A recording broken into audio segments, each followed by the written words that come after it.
नमस्कार, आदाब। मैं नसीब सिंह, जनरल सेक्रेटरी स्टेट किसान मजदूर यूनियन का। और आज का प्रेस कॉन्फ्रेंस आपके माध्यम से हम इसलिए यहाँ पर बुलाए आपको कि जो हमारे 3-4 दिन की जो मीटिंग रही हमारे जम्मू कठवा में, उसके बारे में सर, जो हम वर्कर्स की जो भी कुछ डिमांड्स लेके गए थे वहाँ पर, उसी के बारे में हम बात करने गए थे। और हमारी कठवा में एक बहुत बड़ी मीटिंग हुई जो 3 साल के बाद होती है भारतीय मजदूर संघ की। वहां पर 3 साल के बाद कुछ चेंजिंग भी होती है और कुछ प्रस्ताव भी पास होता है। वहां पर हमने अपना एक प्रस्ताव रखा कि जो हमारा सेंटर वेजेस और सबलेट के बारे में, और उन्होंने वहां पर हमारे सेंट्रल लेबर कमिश्नर भी आए थे और स्टेट के जनरल सेक्रेटरी भी थे और ऑल इंडिया जनरल सेक्रेटरी और प्रेसिडेंट भी थे। उन्होंने 2 दिन की जो मीटिंग हुई उसमें हमने प्रस्ताव रखा कि हमारे यहां पर सेंटर वेजेस लागू आज तक क्यों नहीं हुआ, जबकि 3 साल से कोई स्टेट में रेट नहीं बढ़ा है और 49% CUPP का शेयर है और 51% इसका है NHPC का शेयर है। हमारा पहले से ही बनता था। जब से UT लागू यहां पर हुई उसके बाद हमने लड़ाई इसकी स्टार्ट करी और उन्होंने वहां पर एक प्रस्ताव पास करा, अगर ये गवर्नमेंट आपको लागू नहीं करती है तो हम पूरा स्टेट में इसके लिए प्रदर्शन करेंगे, भारतीय मजदूर संघ ने बोला। उसके बाद दूसरे दिन, कल और परसों, हम MD और CMD साहब और HR हेड CUPP के उससे मिले। हमने एक मेमोरेंडम दिया, एक अपनी चार्ट ऑफ डिमांड दी। उन्होंने हमारी सारी बातें सुनी। उन्होंने कहा ये जायज बात है आपकी कि वर्कर्स को 225 पे 12 नहीं है। उन्होंने कहा हमने भी फाइल आपकी आगे पहुंचाई है स्टेट गवर्नमेंट में, और वहां पर उन्होंने अच्छी तरीके से बोला कि जैसे हमें गवर्नमेंट वहां से सिग्नल दे देता है तो हम इसको लागू कर देंगे। उसके बाद सर हम एडवाइजर साहब से भी मिले। उन्होंने भी कहा कि यह गवर्नर साहब जैसे बैठते हैं हम इसको, आपकी जो फाइल है इसको कर देते हैं सर। और उसके बाद हम सेंट्रल लेबर कमिश्नर के साथ भी मिले। जो PF का था, जो वर्कर्स का मसला था सर, उस मसलों को भी हमने कर दिया। उन्होंने एक विजिट रखी है हमारे किश्तवाड़ में, जितने भी छोटे छोटे मसले हैं वो यहाँ पर ही हल हो जाए सर। बाकी राजेश जी कुछ बताएंगे। मैं किसान मजदूर यूनियन का रियासती सेक्रेटरी हूँ ऑफिस का। मैं सबसे पहले धन्यवाद देना चाहता हूँ BMS जैसी एक बहुत बड़ी ऑर्गेनाइजेशन है हमारी इंडिया की, और उन्होंने जो नसीब सर को राज्य स्तर पे जो वहाँ सचिव चुना है, उसके लिए मैं हमारी किसान मजदूर यूनियन जो पकलडूल में, कीरू में और सिद्ध महादेव टू खलैनी प्रोजेक्ट में इस वक्त फंक्शन कर रही है, तमाम टीम की तरफ से जो है मैं नसीब सर को मुबारकबाद देता हूं और धन्यवाद देता हूं भारतीय मजदूर संघ जैसी इतनी बड़ी देश की ऑर्गेनाइजेशन को, जिन्होंने हमारी इस पिछड़ी हुई चुनाव रैली में एक रिप्रेजेंटेशन जो है उनकी यहाँ नसीब सर की शक्ल में जो उन्होंने हमें दी, उसके लिए मैं BMS का बहुत बड़ा शुक्रगुजार हूँ। और उम्मीद करता हूँ कि जो रिप्रेजेंटेशन इस वक्त BMS ने नसीब सर को दी है वह पूरे हमारी जितनी भी प्रॉब्लम्स है नसीब सर के थ्रू BMS तक पहुंचेंगी, और उससे पूरे भारत में जो एक सहयोग हमें वहां से BMS की तरफ से मिलेगा, यहाँ हमारे जो मेन 2 मसले हैं उनको हल करने के लिए। एक मसला हमारा ये कॉन्ट्रैक्ट लेवर्स का है। कॉन्ट्रैक्ट लेवर रेगुलेशन एंड अबॉलिशन एक्ट 1970 में पास हुआ, लेकिन अभी तक इम्प्लीमेंट नहीं हो रहा है उसमें कई चीज़ें, और ये जो कॉन्ट्रैक्ट लेवर्स पे होकर लगा रहे हैं प्रोजेक्ट्स के अंदर, वो हमारे लिए एक बहुत बड़ी मुसीबत बनी हुई है। हम चाहते हैं कि ये अबॉलिश हो जाए, ये सबलेट सिस्टम जो है ये खत्म कर दिया जाए।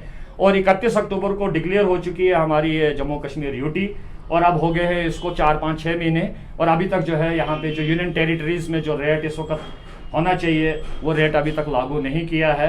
तो लिहाजा ये जो हमारी टीम अभी 3 दिन के बाद वहां से आई, उन्होंने जो अथक प्रयास किया। राजेश सर, टोटल कितने इश्यूज हैं आपके, जिन इश्यूज को लेके आप इस वक्त फाइट कर रहे हैं?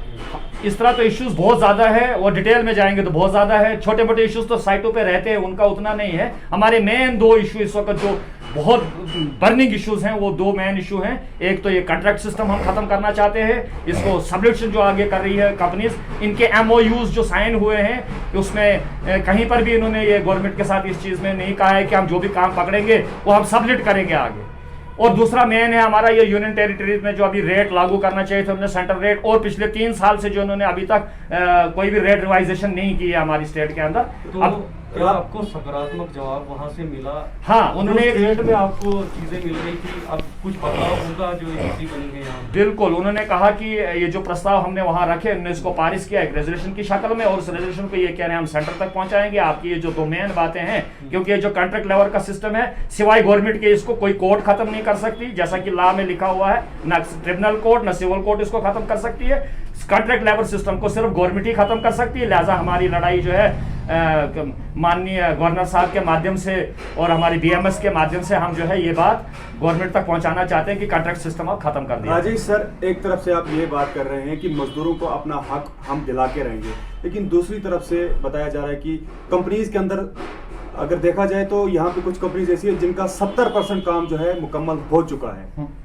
हाँ बिल्कुल, क्या कहना रहेगा? बिल्कुल बिल्कुल। देखिए, अभी इसमें जो है हमारी इस 1-2 साल से जो है यहाँ पे काम लगा हुआ था, लेकिन हमारी यूनियन को वजूद में आए हुए सिर्फ 5-6 महीने ही हो गए, क्योंकि बीच में लॉकडाउन के पीरियड में हम फंक्शन नहीं कर पाए, और लॉकडाउन खत्म होने के बाद हमें रजिस्ट्रेशन आई। रजिस्ट्रेशन आने के बाद यही 5-6 महीने हमारी शुरू हुए, यूनियन को हो गए रजिस्टर्ड हुए, इसलिए जो है ये 11th आवर में ही हम इस प्रोसेस को अभी शुरू कर रहे हैं।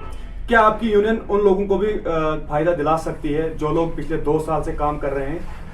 हाँ, जाहिर सी बात है, जब ये कोई चीज इंप्लीमेंट हो जाएगी तो वो उन लोगों को भी इसका फायदा होगा जो बहुत पहले से ही या स्टार्ट से ही काम कर रहे हैं। अगर वो 11th आवर में भी इस चीज का अभी चाहे 1 साल 2 साल का काम रहा हो, या अभी पकल में तो आपके 7-8 साल का काम है, डोल में थोड़ा अभी काम रह गया है, अभी कीरो आपका प्रोजेक्ट अभी शुरू, और वहां भी 5-6 साल अभी काम है, और अगर ये चीजें इंप्लीमेंट हो जाती हैं तो वर्कर्स को तो बड़ा फायदा होगा 5-6 साल के अंदर। यूनियन के ऊपर हमेशा लोगों की गलत नजर रहती है, उनके मन में जो है गलत प्रश्न उठते हैं कि भाई यूनियन जो है कहीं ब्लैकमेलिंग या कहीं निजी फायदे के लिए तो नहीं बनी है। बिल्कुल बिल्कुल। देखिए, ऐसा होता है कि कभी दूध का जला जो छाछ का जला जो है वो दूध का जला जो है वो छाछ भी फूक फूक के पीता है, ये सत्य है। लेकिन इसमें क्या है कि ये जो किसान मजदूर यूनियन है, जो इस वक्त भारतीय मजदूर संघ के साथ जुड़ी हुई है, ये एक विचारधारा से जुड़ी हुई है, इसका किसी भी ब्लैकमेलिंग या किसी भी चीज के साथ कोई भी ताल्लुक नहीं है। और इस आपके माध्यम से मैं अपनी पूरी टीम की तरफ से ये आप लोगों के साथ वादा करता हूं, जिस वक्त भी कहीं पर भी इस